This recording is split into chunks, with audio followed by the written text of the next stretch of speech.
Good morning.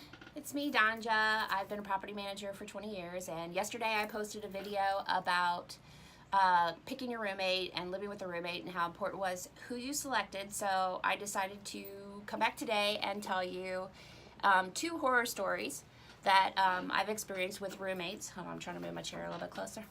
The first one was two grown women who were out of college that had known each other since high school.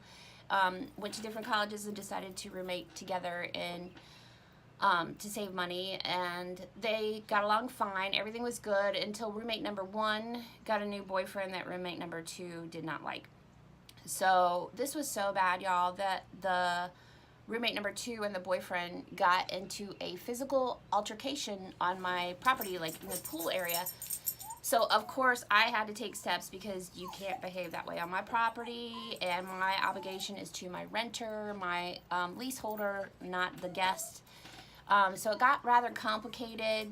The two girls, their friendship ended, which was very sad, and the girl who did not have the boyfriend actually moved out because she was worried about her own safety.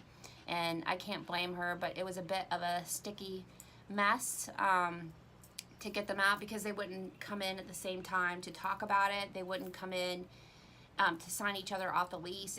It took us a while to get that situated for them.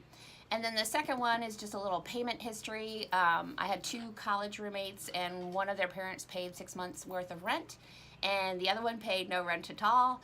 So on month 7, I sent them a late notice because they hadn't paid the rent, and the one whose parents paid the rent comes storming in and tells me that her dad and mom had paid 6 months, and I had to explain the concept of y'all to her, in which y'all didn't pay y'all's rent this month, and that was a nightmare for them, I'm sure, where they had to go against the other roommate and try to get the money out of them or their parents. And I think they got it situated eventually, but it was a bit of a mess, and she was very traumatized, and I think will probably live on her own for the rest of her life, because she did not enjoy living with that roommate. And that was people that didn't know each other, that were just kind of matched up by the school.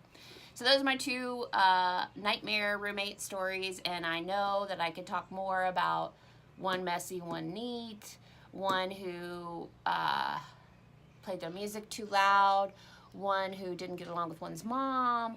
I mean, there's all kinds of stories, but those are the two that kind of talk to my point about selecting who you live with very carefully and making sure the rent is paid.